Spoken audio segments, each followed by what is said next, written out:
Yes, please come. Good afternoon. Good afternoon, sir. Good afternoon. Have a seat. Thank you. Mr. Prasant, Yes, how are you doing? doing good. All set for this mock interview? Yes. Please introduce yourself.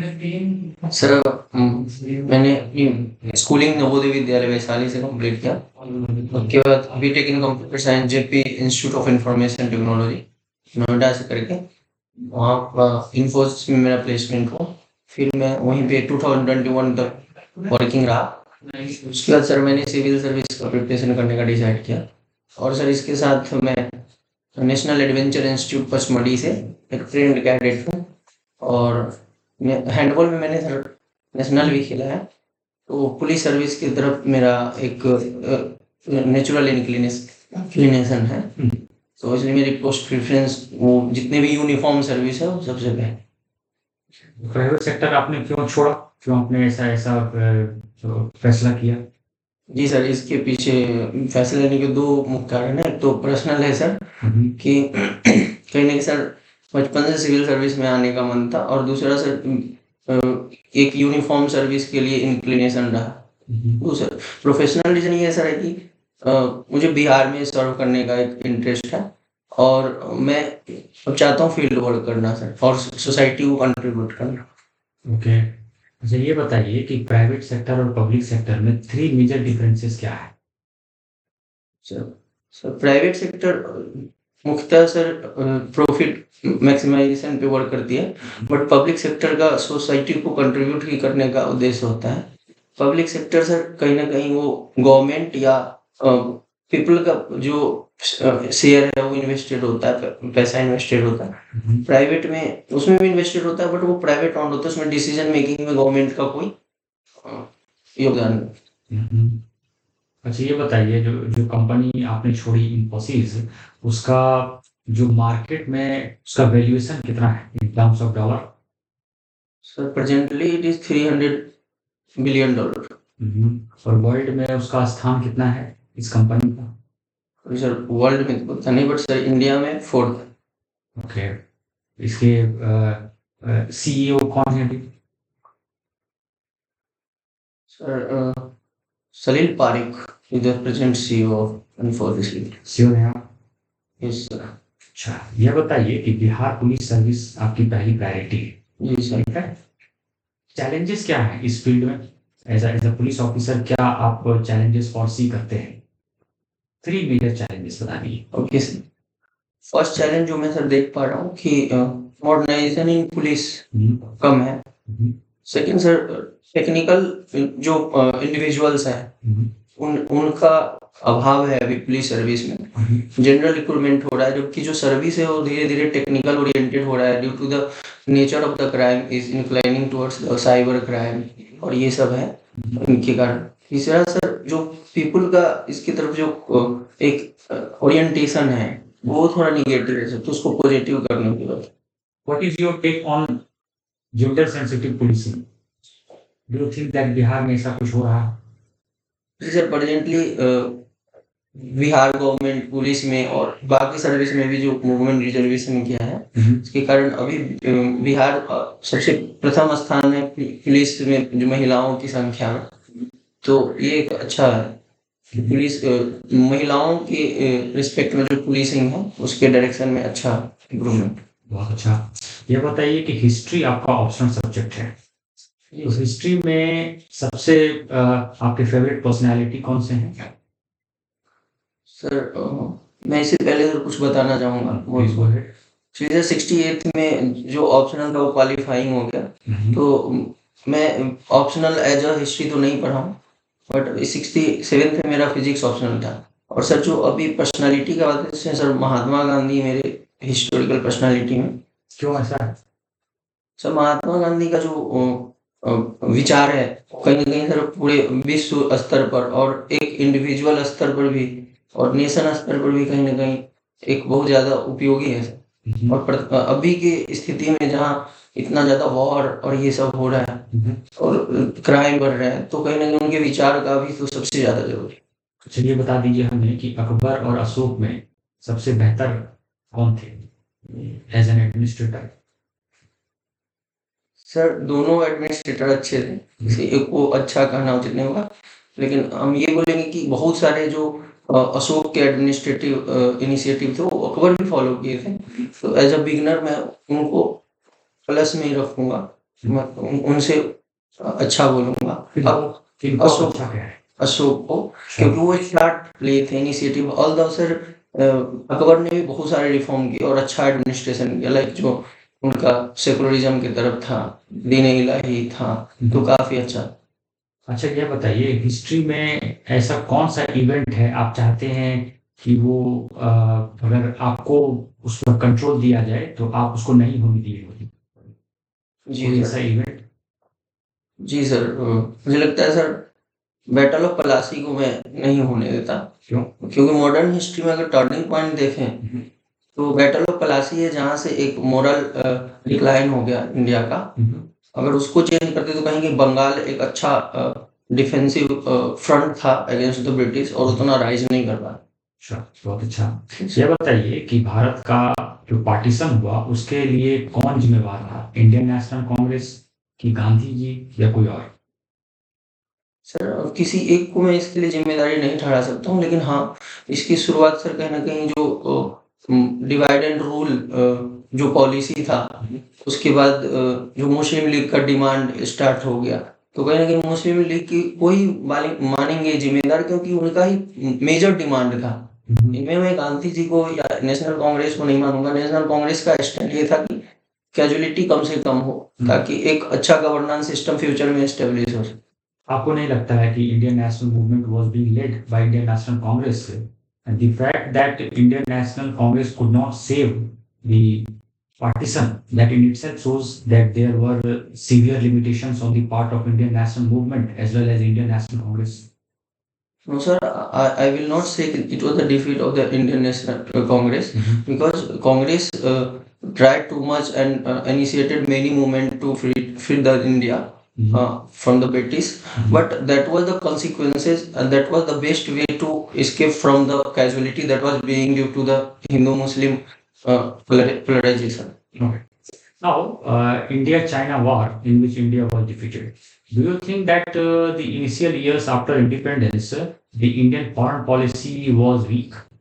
Because the then PM, he could not anticipate that there could be aggression on the part of China. No, sir, I will not agree with it that India's foreign policy was weak. India was following the policy of peace, and that was the discipline of the China. And that time, India was not good at the war front and the hard power. So that was a incident. But after that, India grew in this field, and the foreign policy, that time foreign policy is presently also continuing.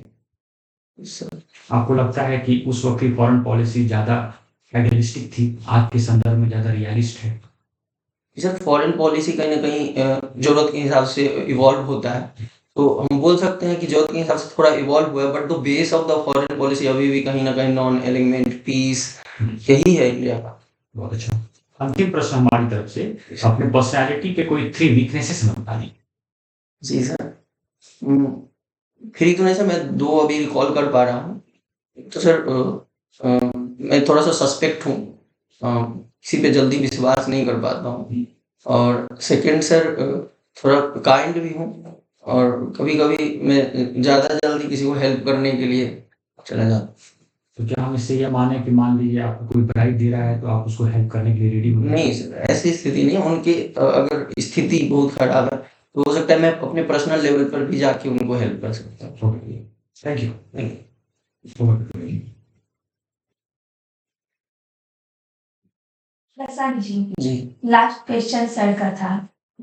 आपने अपने जो कमजोरी है उसमें जवाब दिया कि किसी पर जल्दी विश्वास नहीं करता हूँ। जी जो सर्विस आपको मिलेगी वर्दी वाली सर्विस होगी, आपने उसे चूज किया है। जी आपके थाने में कोई आता है और शिकायत दर्ज करवाता है, तो ऐसी स्थिति में आप उस पर भरोसा नहीं करिएगा तुरंत? बिल्कुल मैम, मैं तुरंत भरोसा नहीं करूंगा। उससे पहले इंटरोगेट करूंगा कि इनका कंसर्न सही है या नहीं, क्योंकि फेक केस भी बहुत सारे होते हैं। मान लीजिए क्या बच्चा या बच्ची लापता है ना, आप जितना देर में उस पर भरोसा नहीं करेंगे और सर्च करेंगे तब तक उसके साथ हादसा हो जाएगा। नहीं मैम, ये वो प्रोफेशनल एक ड्यूटी होगा। उस समय जो मेरा प्रोफेशनल ड्यूटी होगा कि एफआईआर रजिस्टर्ड करने का और जो भी प्रोटोकॉल एक्शन लेने का वो तो तुरंत करूंगा। बट हाँ, भरोसा उस समय भी मेरा नहीं होगा जब तक कि मैं पूरा इंक्वायरी नहीं करूंगा, एफर्ट नहीं दूंगा। जी कंप्यूटर साइंस पढ़ाई की है आपने। क्रिप्टोग्राफी क्या होता है? क्रिप्टोग्राफी एक मेथड है जिसमें जो डाटा है उनको इनक्रिप्ट किया जाता है थ्रू अ की, सो दैट कि इन केस अगर कोई इंटरसेप्ट भी करना चाहे तो उनको ओरिजिनल डाटा ना मिले in the absence of the key, और वो डाटा ब्रीच ना हो। www वर्ल्ड वाइड वेब क्या होता है, इसे क्या समझता है? वर्ल्ड वाइड वेब एक सर्वर साइड टेक्नोलॉजी है जिसमें जितने भी कंप्यूटर के पेज हैं, वेब पेजेज हैं HTML के, वो सब कनेक्टेड हो। अभी ट्विटर के वर्तमान सीईओ कौन है? जी मैम, ट्विटर के वर्तमान से एलन मस्क है कि उनका नाम स्पेस एक्स में चेंज हो गया। आप श्योर है? सॉरी मैम, मैं CEO के लिए श्योर नहीं। ओके। चैट जीपीटी क्या होता है? चैट जीपीटी एक AI है, आर्टिफिशियल इंटेलिजेंस, जिसमें कुछ इनपुट डाटा होते हैं, तो उसमें प्री जनरेटिव कुछ चैट बॉक्स होते हैं जिसके एक जो डाटा बेस में पहले से है उसके अकॉर्डिंग वो रिस्पॉन्स करते हैं। इसे कब लॉन्च किया गया चैट जीपीटी? ओपन AI के द्वारा 2020 में शायद लॉन्च किया गया, मैं श्योर नहीं हूँ डेट। इसका फुल फॉर्म क्या है चैट जीपीटी का? Chat generated pre trend, sorry ma'am पूरा रिकॉल है। ओके, कोई बात नहीं। आपकी हॉबी है हैंडबॉल खेलना, जी मैम। है ना? प्रत्येक टीम में कितने खिलाड़ी होते हैं?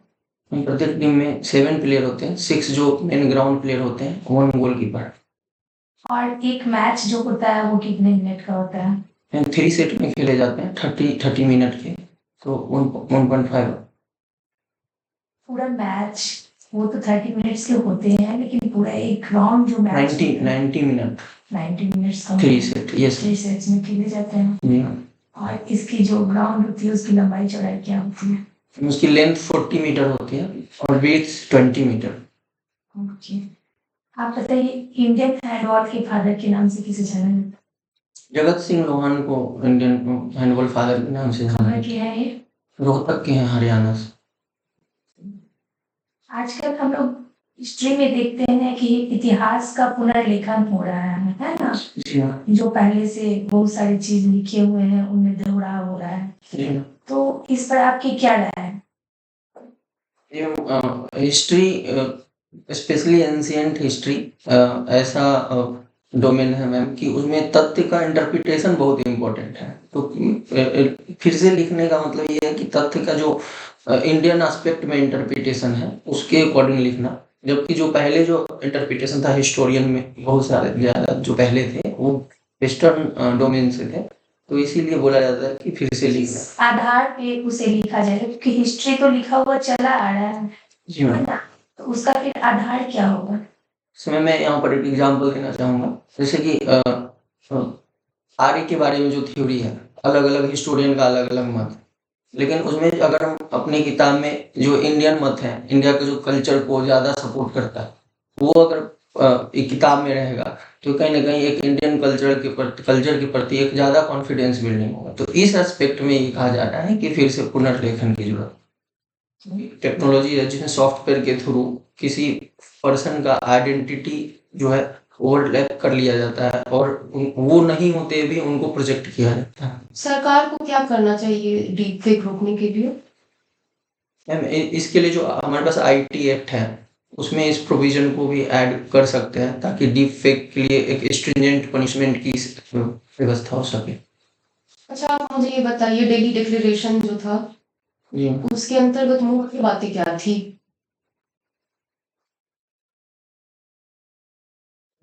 थोड़ी समझ। बिल्कुल। उसमें इंटरनेशनल डिजिटल इंफ्रास्ट्रक्चर का बात किया गया है, उसके बाद इन्वायरमेंट ऑपरेशन का बात किया गया है, और पीस पीस का बात किया गया है कि इंटरनेशनल लेवल पर पीस एस्टेब्लिश है। और कुछ था? सर मैं अभी यही रिकॉल कर रहा हूँ। चलिए कोई बात नहीं, आप दीन इलाही की बात कर रहे थे, क्या है ये दीन इलाही? बड़े समय में जो फंडामेंटलिस्ट लोग थे वो कहीं ना कहीं मुस्लिम को ही, जो इस्लामिक रिलीजन था उसको फोकस करते थे। तो अकबर एक ऐसे कि उस समय रूलर निकल के आए जो सभी धर्म के लिए सेम भाव रखते थे। तो इसलिए अकबर का ये एक तरीका था अपना खुद का कोई धर्म स्टैब्लिश करने का? नहीं मैम, मैं ये नहीं कहूँगा उनका कोई अपना धर्म एस्टेब्लिश करने का, बट वो सभी धर्म में हार्मोनी एस्टेब्लिश करना चाहते थे, इसलिए इसके तरफ कदम बढ़ाए। अशोक के धम्म के बारे में आपने सुना होगा, क्या है ये धम्म? बुद्ध से ये प्रेरित है अशोक का धम्म नीति, जिसमें एक मार्ग है जो एक किंग को फॉलो करना चाहिए। How was the interview, Prashant? Good, बताइए, अच्छा था सर कल आपका इंटरव्यू है? जी। Second session, first session? Second session. Second session, ठीक है। आप इंटरव्यू के लिए तैयार हैं? Excellent speaker you are comfortable in both English and Hindi. This is your advantageous part. जी Your confidence level is good. You sit steady. Your body language is good. Facial expression is very pleasant. आप चेहरे पे आपका easy रहता है, pleasant expression रहता है. जी Confidence जैसा as I said is very good. आपका नॉलेज बेस भी बहुत अच्छा है। आपसे बहुत सारे सवाल अभी पूछे गए हैं, आपने इस चीज को नोटिस किया होगा। आपके बायोडेटा पे फोकस्ड रहे हम लोग जी। और हर वो एंगल जहां से बीपीएससी के ऑनरेबल बोर्ड मेंबर सवाल पूछते हैं हमने उस पे ही टारगेट किया जी। तो आपकी तैयारी बहुत अच्छी है, कंप्लीट तैयारी आपकी है। आपका बायोडेटा बहुत इंटरेस्ट है तो यहाँ से सवाल बनेंगे, ठीक है। तो हम लोगों ने वही कोशिश किया भी कि वहां से सवाल पूछे जाए। कुछ एरिया है प्रशांत जी जहाँ की आप थोड़ा सा ब्रशअप कर लीजिएगा जी, हालांकि वो नहीं भी आप करेंगे तो चलेगा जी, बस थोड़ा सा माइंड मेकअप कर लीजिएगा। अभी आपके पास लगभग 24 घंटे हैं जी। पहले तो ये है कि जैसे मान लीजिए आपकी पर्सनैलिटी के वीकनेसेस के बारे में चर्चा हो, always go for mild point. बहुत ही माइल्ड पॉइंट बोलिए जो कि बोर्ड मेंबर को क्रॉस क्वेश्चन करने का चांस आप नहीं दीजिए। जैसे अगर if you say you don't trust anybody easily तो there might be a few questions, जैसे कि मैम ने अभी इन्होंने पूछा क्रॉस क्वेश्चन, ऐसा माइंड आप दे दो जैसे हम इमोशनल हो जाते हैं। तो इमोशनल हर कोई होता है, तो ये आप दे दोगे ना तो बोर्ड मेंबर कुछ कर नहीं पाएंगे ना, वो अगले क्वेश्चन की ओर शिफ्ट कर जाएंगे। Go for mind. जब भी आप बोलिए पॉजिटिव चीजों के बारे में तो उसको अच्छे से बोलिए, बढ़ा चढ़ा के बोलिए पॉजिटिव चीजों को। लेकिन जहां भी लिमिटेशन का डोमेन अगर रहे इंटरव्यू में तो आप समझ जाइए कि वो एक सिग्नल होता है डेंजर का जी, और एक तरह से ट्रैप वो बिछा होता है, तो आपको उससे जल्दी से बाहर निकलना है।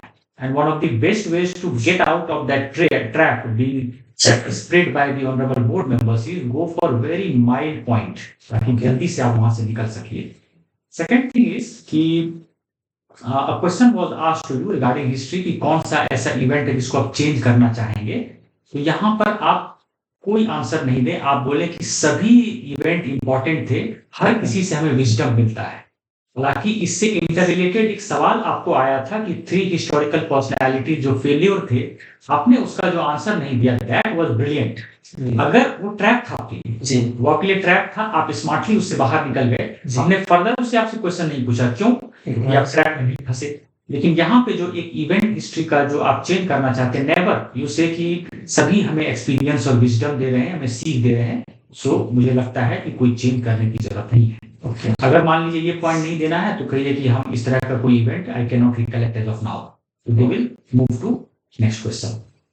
दूसरा ये है कि बायोडेटा जो आपने भरा होगा जो ऑनरेबल बोर्ड मेंबर्स के पास जाएगा, आप वही इंफॉर्मेशन को रिवील करें जिस इंफॉर्मेशन के बारे में आपका होमवर्क कंप्लीट है। सपोज मान लीजिए कोई ऐसा इंफॉर्मेशन है जो आप रिवील नहीं करना चाहते हैं या आपको लगता है कि वहां पे ट्रैप हो सकता है, तो बेटर यू अवॉइड कि उस इंफॉर्मेशन को रिवील कीजिए। आप समझ रहे हैं, जितना ज्यादा आप अपने बायोडेटा के इंफॉर्मेशन को रिवील करेंगे क्वेश्चन वहां से बनेगा, और अगर आप उसके लिए तैयार हैं तो वेल एंड गुड, अगर नहीं तैयार है तो उस इंफॉर्मेशन को हटा दीजिएगा। Okay sir. देन उसके अलावा याद रखिएगा कि अगर आपसे कुछ 3-4 हिपोथेटिकल सवाल पूछे गए थे एज डीवाईएसपी ऑफिसर क्या क्या कीजिएगा, तो जब भी मान लीजिए आपके पास कोई भी केस आता है, कोई भी अगर कंप्लेन आता है, ग्रीवांस आता है, तो first step is you have to verify whether that grievance is authentic और नॉट। सबसे पहला आपका यही होना चाहिए, क्योंकि मान लीजिए कोई आपसे कंप्लेन कर रहा है, हो सकता है वो झूठ बोल रहा जी। हो सकता है वो फेक हो, तो सबसे पहला आपका ओपनिंग सेंटेंस यही होना चाहिए, और whether that claim is authentic और not, that I will verify. उसके बाद जो क्वेश्चन पूछे गए थे, जैसे कि डाउरी वाला इश्यू है, and then you can continue. वो आपका पॉइंट बहुत अच्छा था, लेकिन ऑथेंटिक है या नहीं वो आपको चेक चेक करना है। कर next thing is Bihar specific 7 निश्चय, आज ही उसको देख लीजिएगा। जी सर। देखिए बिहार स्पेसिफिक जो आप पूछे थे ना प्रशांत जी, उसमें 7 निश्चय को चेक कर लीजिएगा, एग्रीकल्चर रोड मैप चेक कर लीजिएगा। आपको एक बिहार में इन्वेस्टमेंट आया है, एक समिट हुआ था, आप उसको चेक कर लीजिएगा। ये सब जो है, और गवर्नमेंट की जो फ्लैगशिप स्कीम्स हैं, आप उसको एक बार स्कैन थ्रू कर जाइएगा। Okay sir. क्योंकि वहां से, और जो मेन स्कीम्स है वही, जैसे कि 7 निश्चय ये मेन है, यहाँ से सवाल बन रहा है, ये चेक कर लीजिएगा। प्लस जैसे G20 है, दिल्ली डिक्लेरेशन है, तो वी ऑब्जर्व कि you are not sure about the answer sir. Perfectly. हाँ, तो बोर्ड मेंबर्स जो है ना, आपके एक्सप्रेशन को देख के समझ जाते हैं कि आप क्या बोल रहे हैं और कैसे बोल रहे हैं। तो इस तरह के सवाल में अगर आपको आंसर नहीं आता है, यू डाउन राइट से सॉरी कि I am not able to recollect as of now. ये आप बोल दें ज्यादा अच्छा है, बजाय कि बिहाइंड आप गेस कर रहे हैं, you are trying to beat behind the bush. वो नहीं कीजिए, क्योंकि फेशियल एक्सप्रेशन से हम लोग इंस्टेंट। एक्चुअली उस समय मुझे परफेक्टली रिकॉल नहीं पड़ा था, मुझे ये पता था कि पढ़ा तो मैं। हाँ, तो वैसी स्थिति में आप क्या कीजिए कि I am not sure, if you permit may I guess. Okay. ये आप बोल। सबसे बड़ी चीज है प्रशांत जी ना, आपकी पर्सनैलिटी की ऑथेंटिसिटी, जी। Validity. Board members want a personality, a candidate who is trustworthy. तो आपको जहां भी डाउट लग रहा है ना, तुरंत बोलिए कि may I guess, I am not sure. इससे क्या होगा ना कि आपका जो ऑनेस्टी जो है वो घर के सामने आ जाएगा। जी सर। एंड देन जो आपको सेफ्टी ऑफ विमेन से जुड़ा जो ऐप है उसको चेक कर लीजिएगा, क्योंकि आपका बिहार पुलिस सर्विस जो है पहला सर्विस प्रेफरेंस है। Overall Prashant ji, you are well set for this upcoming interview. Please understand nobody is perfect, लेकिन आप में बहुत सारे स्ट्रॉन्ग पॉइंट्स हैं, और इन स्ट्रॉन्ग पॉइंट्स पे आप इंटरव्यू में बहुत शानदार करेंगे। जी sir. What do you? Prashant ji, आप एक अच्छे कैंडिडेट हैं, और हर एरिया से प्रश्न पूछे गए हैं। हम लोगों ने आपके बायोडेटा पे काम किया है। सर ने जैसा बताया, उन चीजों को आप देख लीजिएगा। जहां आप श्योर नहीं हो, जैसे आपने अभी ट्विटर का सीओ गलत बताया, गलत है, चेंज हो चुका है, आप एक बार देख लेंगे। जहां श्योर नहीं हो तो वहां पे आप चुप रह सकते हैं, सर अभी हम रिकॉल नहीं कर पा रहे हैं, और परमिशन लेके, जैसा कि सर ने बताया, गेस कीजिए। लेकिन जहां एकदम श्योर नहीं है वहां गेस करने की भी जरूरत नहीं है। बिहार से 7 निश्चय 1, 2, गंगा नदी कहाँ से प्रवेश कर रही है, निकल रही है, ये सब बेसिक चीजें एक बार आप देख लीजिएगा। ज्यादा आपका सब कुछ अच्छा है ना। एक बार कल आपका इंटरव्यू है, तो कोई एक न्यूज़पेपर का हेडलाइंस, जो नेशनल इंटरनेशनल बिहार से रिलेटेड खबर, और जिसका देखिएगा एक ही न्यूज़पेपर बताइएगा। अगर पूछा गया बाय द वे, तो हम ये पढ़ते हैं, उसके संपादक का नाम देख लीजिएगा, ये ध्यान रखिएगा। चेयर पे जब आप बैठते हैं, आपका पोजीशन सही है, लेकिन पूरे चेयर को आपको कवर करना है वहां, है ना, अच्छे तरीके से पूरा पीछे ऐसे अच्छे से ऐसे कवर होके बैठना है। सब कुछ बाकी ठीक है, आपका आई कांटेक्ट ठीक है, बॉडी लैंग्वेज ठीक है, थोड़ा मुस्कुराते रहिएगा तो ज्यादा अच्छा लगेगा।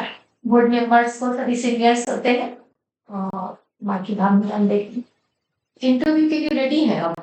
बस ये जो बैठने का आपका क्वेश्चन, ये मत कीजिए आप। इंस्टेड आप ऐसे हैंड्स रखिए, ठीक है। हाँ, बिल्कुल स्ट्रेट बैठिए, ऐसे रखिए, ठीक है। लेकिन आप कंफर्टेबल नजर आने चाहिए, ऐसा नहीं है कि आप जी प्लीज सटाइए चेयर। देखिए पूरा ऐसे प्लेस को ऑक्यूपाई कैसे बैठे करिए। हैं, हम लोग कैसे बैठे हैं, आप एक बार चेक। आप जब एंट्री लीजिएगा, आप चेयर के जितना पीछे जा सके वहां खड़े होइएगा, ठीक है। उसके बाद आप ऑटोमेटिकली जो है पीछे तक पहुंच सकते हैं। मैं ये बैग जो है वो टच होना चाहिए उसमें, या थोड़ा सा गैप होना? टच होके एकदम स्ट्रेट रहना। टच होने से क्या होता है, आप कॉन्फिडेंट नजर आते हैं, ठीक है। तो इसीलिए क्या होना चाहिए, और कंफर्टेबल भी नजर आता है। ऐसा नहीं कि आप कोई अंडर प्रेशर दिखेंगे उससे, ठीक है। अभी जैसे आप आधा चेयर ऑक्यूपाई किए हैं, ठीक है, तो उससे आप क्या लग रहे हैं, कंफर्टेबल नहीं है, ठीक है, अंडर प्रेशर है, ये मैसेज जा रहा है। अदर देन दैट, जब आप हिंदी में बात कर रहे हैं तो आप कंप्लीटली हिंदी में बात कीजिए, क्योंकि एक जगह पे आपने इंग्लिश सेंटेंस का यूज किया, ठीक है। अगर सर इंग्लिश में बोल रहे हैं तब आप इंग्लिश में आंसर कर सकते हैं, अगर सर ने हिंदी में पूछा है एक्चुअली मैं कहीं पे मुझे टेक्निकल जब आता है तो फिर इंग्लिश हो जाता है। उससे क्या होता है कि उससे बोर्ड मेंबर समझेंगे कि आप खुद को सुपीरियर दिखाने की हाँ, कोशिश कर रहे हैं, ठीक है, तो इसीलिए आप हिंदी में ही जवाब दीजिए। तो- इनफॉर्मल वर्ड्स जैसे ओके सर आपने एक जगह कहा, मत कीजिए, ठीक है। ओके, लाइक, ये सब शब्द का प्रयोग उसके जगह जो पे है, क्या बोलना चाहिए? थैंक यू सर, अगर कोई सजेशन है। हाँ थैंक यू सर, ठीक है। कोई सजेशन आपको देता है तो आप वैसे भी डेली लाइफ में भी थैंक यू बोलते हैं, isn't it? ठीक है। इसके अलावा जो है बॉडी मूवमेंट नहीं होना चाहिए वाइल स्पीकिंग, बॉडी मूवमेंट जो है वो नहीं होना चाहिए। बहुत सारे इंस्टेंस पे ऐसा नोटिस किया कि बॉडी जो है वो मूव कर रहा है, तो वो नहीं होना चाहिए, एकदम स्टैटिक बैठिए, ठीक है। अदर देन दैट कोई दिक्कत वाली बात नहीं। जैसे कि मैम ने कहा, थोड़ा कहीं पे स्माइल जो है कहीं कहीं वो जरूरी होता है।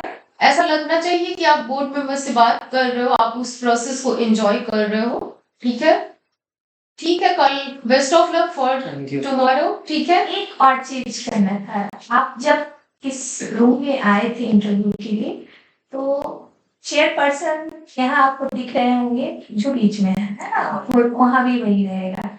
तो विश करना है पहले चेयरपर्सन को, फीमेल रहे मुझे तब भी। कहीं पे पता लगे पहले फीमेल को करना क्योंकि है। ये क्या है ऐसा ना, नहीं करना। बेसिक एक र्यूमर है कि जो पहले फीमेल हाँ। दिखे तो पहले उनको ग्रीट करना है, नहीं, चेयर को ग्रीट करना है पहले, उसके बाद फीमेल, ठीक है। ये आपको मतलब जो र्यूमर्स पे मत जाइए। हाँ, थैंक यू फॉर सजेशन। हाँ। मैं अगर ऐसा पड़ता है दीप्ति मैम के बोर्ड में पड़ गया है या कुछ ऐसा है और कोई फीमेल मेंबर्स हैं, तो उसमें चेयरपर्सन को हमेशा पहले चेयरपर्सन को विश करना है, तब जो भी रहे विनती करता है। ओके। और ऑल द बेस्ट, आपके अच्छे कैंडिडेट है ओके ना। सर, मुझे अभी जैसे ये अभी मेंस था सर, तो बहुत ज्यादा मैं देख ही नहीं पाया क्या। तो अभी सर जैसे नेशनल इंटरनेशनल इशू जो सबसे जो मेन जो इशू है वो क्या क्या देख लूं मैं? देखिए प्रशांत जी, लास्ट मोमेंट में it is always advisable to not go for anything new, first and foremost thing. Second thing is कि you focus on your strong points. You have plenty of strong points. Third thing is कि Bihar specific कुछ flagship schemes को दिल जाइए, और national international जैसे G20 है, आराम से। ओके। आप नहीं भी देखोगे तो आपके पास बहुत सारे स्ट्रॉन्ग पॉइंट्स है। ऐसे भी इंटरव्यू में they are not expecting you to answer all the questions, they might not even ask those questions जो आज आप देखिएगा, जरूरी नहीं है। स्पेयर टाइम में थोड़ा सा देख लीजिएगा, but the most important thing is आज हैप्पी रहिए, खुश रहिए, मनोबल को ऊंचा रखिए और पॉजिटिव लोगों के साथ माहौल में रहिए। और सर एक बात पूछना था, मैं हिस्ट्री एज ऑप्शनल तो पढ़ा नहीं हूँ। ये बात तो हम मत बोलिएगा कि मैं कॉन्फिडेंट ही नहीं हूँ मैं, मतलब ऐसा कितना अच्छा मतलब है। है। ओके। वो अगर बोले कि आपने हिस्ट्री ऑप्शनल क्यों चूज किया है, तो आप बोल सकते हैं कि इसका सारा कुछ रिच है, मेरा मेंस के लिए भी ये अगर मुझे जरा वर्ल्ड हिस्ट्री मिलेगा तो मैं वहाँ पे फ्लंक कर जाऊँ। यू से कल जाइए, कोई दिक्कत वाली बात नहीं है। एक चीज और, लेबर 20 भी एक बार चेक कर लीजिएगा, साथ में शेड्यूल। हाँ, जो बिहार में हुआ था ना में। हाँ, हिस्ट्री आपकी अच्छी है, आप अच्छे से उत्तर किए हैं, वो डीप में ऐसे भी नहीं जाएंगे, जो जो ऊपर ऊपर से लेके जाएंगे वो। Okay. प्रीलिम्स के लिए वो ऐसे भी आप पढ़ते हो, हाँ। सो बी एश्योर्ड कि हिस्ट्री आपका बहुत शानदार है। Okay. आप अपना मनोबल ऊंचा रखिए, खुश रहिए और एंजॉय करके अच्छे से कल इंटरव्यू दीजिए। Thank you sir. Take it easy and enjoy yourself. Thank all you. The best Prashant. Thank you ma'am. हाँ, ठीक है।